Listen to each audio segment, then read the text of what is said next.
You know how big the elephant in the room must be to get the pro WNBA, pro Unrivaled media to actually talk about the lackluster, disappointing, downright embarrassing ratings that Unrivaled has had so far this season?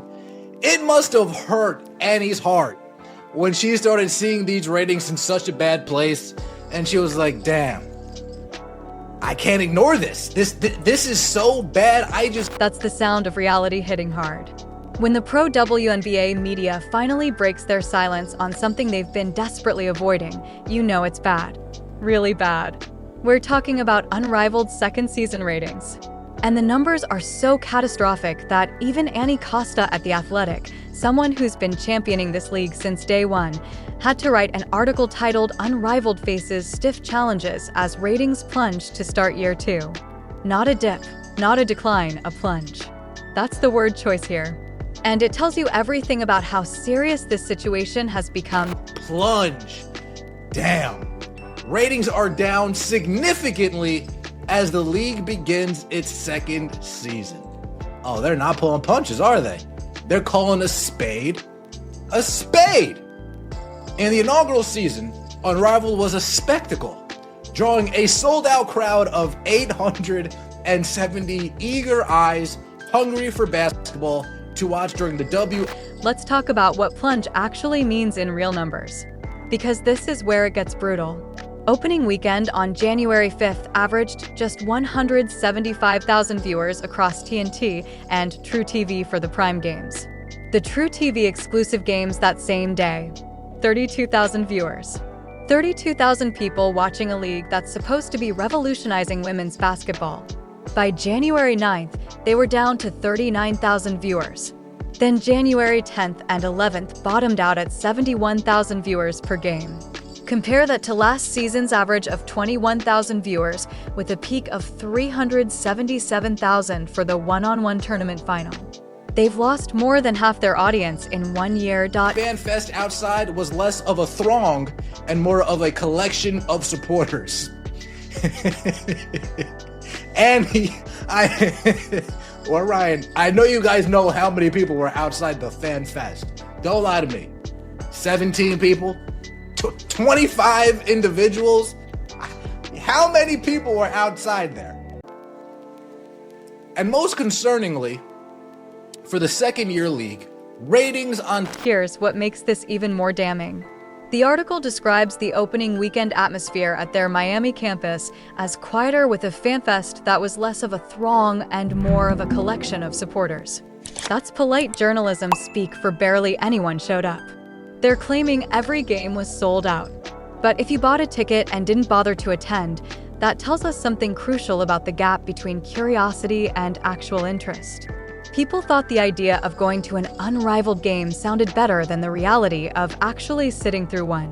That's a product problem, not a market. That fourth when establishing the league. Unrivaled CEO Alex Basil told Front Office Sports on Wednesday, "We're proud of the product we're putting on the court each week and are going to continue growing our audience while showcasing the best women's basketball players in the world. Leagues aren't built overnight." Now here we go.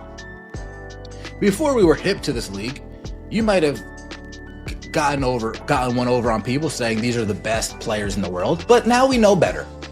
Now we know they're not the best players in the world. Now we know that many of the best players in the world chose not to play. CEO Alex Bazel tried to spin this disaster. He's talking about building for the long game and how leagues aren't built overnight. That's corporate damage control tundra 1:1.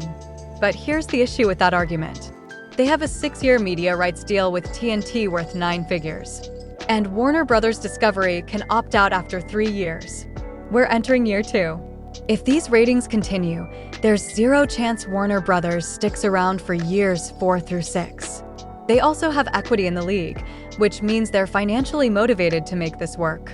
And even they're watching these numbers with serious concern. Players in Unrivaled last season refused to come back for a second season, so you can't really pull the same trick twice. The WNBA in its 2019 season averaged nearly 1 million viewers per game this season across all networks, even with Caitlin Clark largely absent. Following her team's 83-81 win over the Laces on Saturday, co-founder Breanna Stewart addressed her measure of success for the league in year 2. TV ratings are one thing for sure. Obviously, we want them to be consistently high, no matter if we play on Friday, Saturday, Sunday, or Monday, and know that we have a space of our own here in the league. Gave us the most honest assessment we're going to get from anyone actually involved with Unrivaled. She said TV ratings are one thing for sure. Obviously want them to be consistently high no matter if we play on Friday, Saturday, Sunday, or Monday. That acknowledgement matters because it contradicts the spin we've been getting about how ratings don't matter and they have other revenue streams. Yes, they're claiming merchandise sales are up 50% year over year. And ticket revenue is up 40% thanks to their Philadelphia games at Wells Fargo Center. But merchandise and ticket sales don't cover the operational costs of flying 54 players to Miami, housing them, paying them six-figure salaries, and running a professional basketball operation for 3 months. Interview determined 3-on-3 is not suitable for their development and are moving on to Project B, a worldwide 5-on-5 league set to begin play in November. Quote, I think there's a misconception that we don't want to be overseas. Oh, really? Do tell. For me, it's about where the best opportunity is, where I can continue to grow my future. I enjoyed overseas. There's plenty of opportunities over here. Unrivaled is an opportunity as well. 3-on-3 for me, I felt was a little harder to transition back into 5v5. So you're telling me, Alyssa Thomas, thank you for letting us all know. You're telling me that all the people telling us that nobody wants to play overseas. Exodus tells you everything about how the talent actually feels about this league. Alyssa Thomas gave us the most revealing quote in the entire article when she said, I think there's a misconception that we don't want to be overseas. For me, it's about where the best opportunity is, where I can continue to grow my future. I enjoyed overseas. There's plenty of opportunities over here. Unrivaled is an opportunity as well.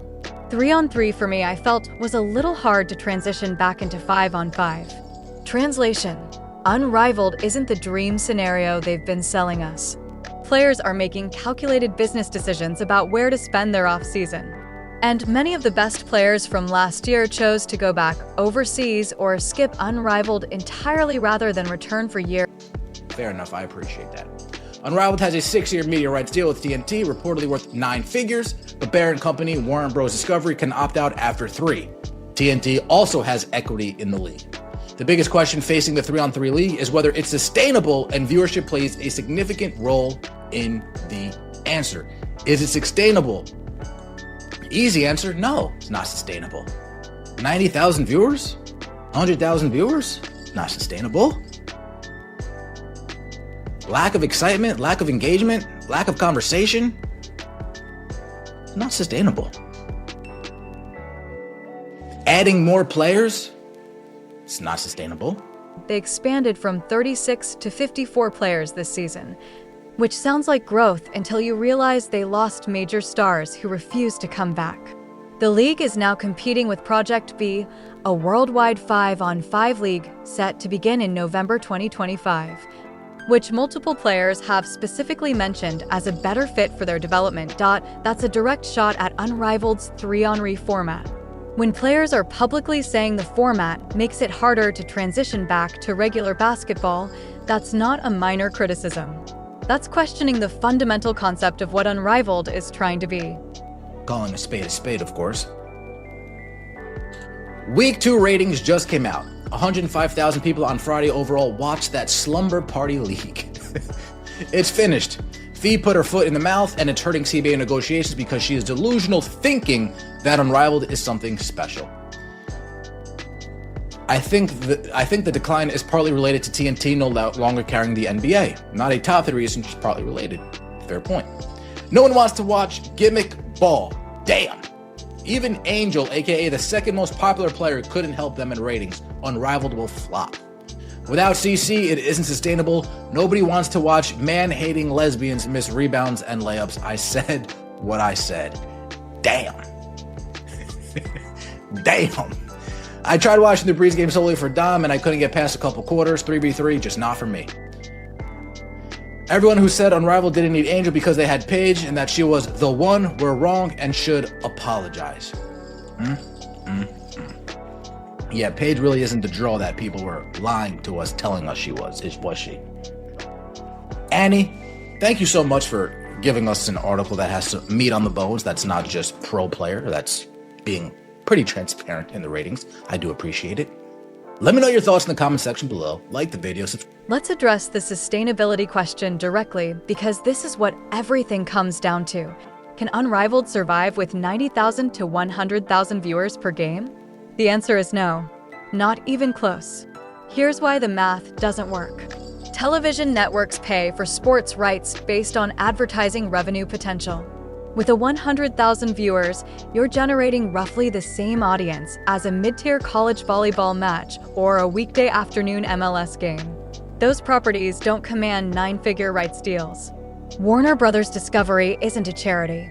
They made this investment expecting Unrivaled to grow the WNBA audience during the off-season, create buzz, and justify the cost through advertising sales and subscriber retention on Max. Instead, they're getting ratings that are 55% below last season's already modest numbers. The NFL wildcard games and college football playoff were happening during Unrivaled's opening weekend, which explains some of the drop, but that's not a valid excuse. It's actually proof of the problem. If Unrivaled can't compete for attention against other sports, then it's not a viable product. The WNBA regular season averaged nearly 1 million viewers per game this past season across all networks. Even without Caitlin Clark in the playoffs, that's the standard. Unrivaled is pulling 1/10 of that number.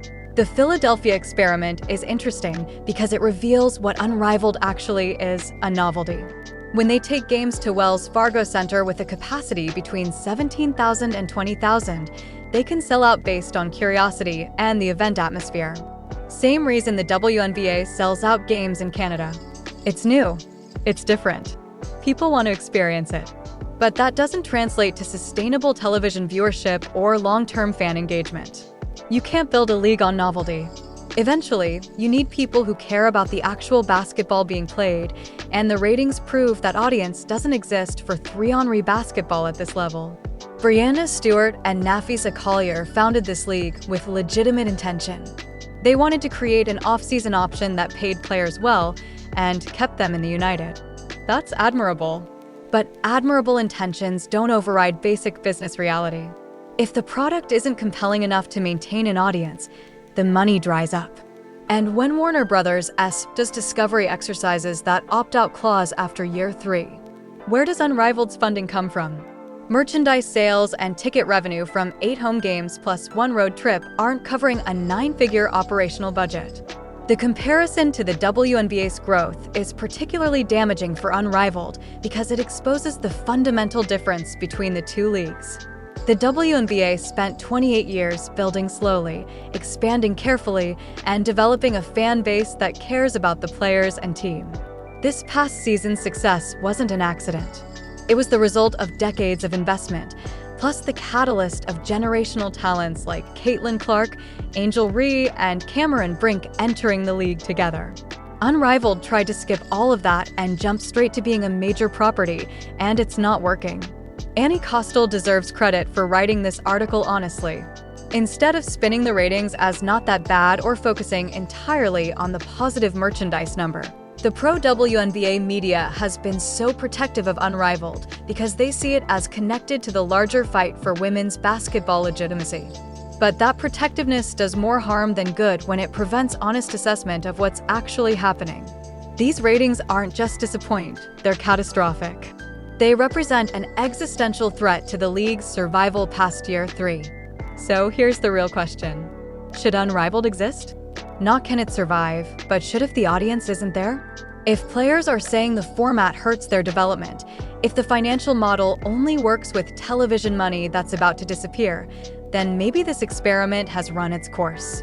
Maybe the better path forward is supporting overseas leagues that already have infrastructure and fan bases, or investing in Project B's 5-on-5 format that players actually prefer. Maybe Unrivaled was a good idea. That simply didn't work in execution. And that's okay to admit, because right now we're watching a slow-motion collapse while everyone involved pretends everything is fine. The ratings are plunging, the atmosphere is quiet, players are leaving, and the media rights partner has an escape clause they're almost certainly going to use. That's not building for the long game. That's running out of runway. What do you think happens when Warner Bros.' Discovery walks away after year 3? Drop your prediction in the comments. Because this situation is only going one direction, and we all know what that direction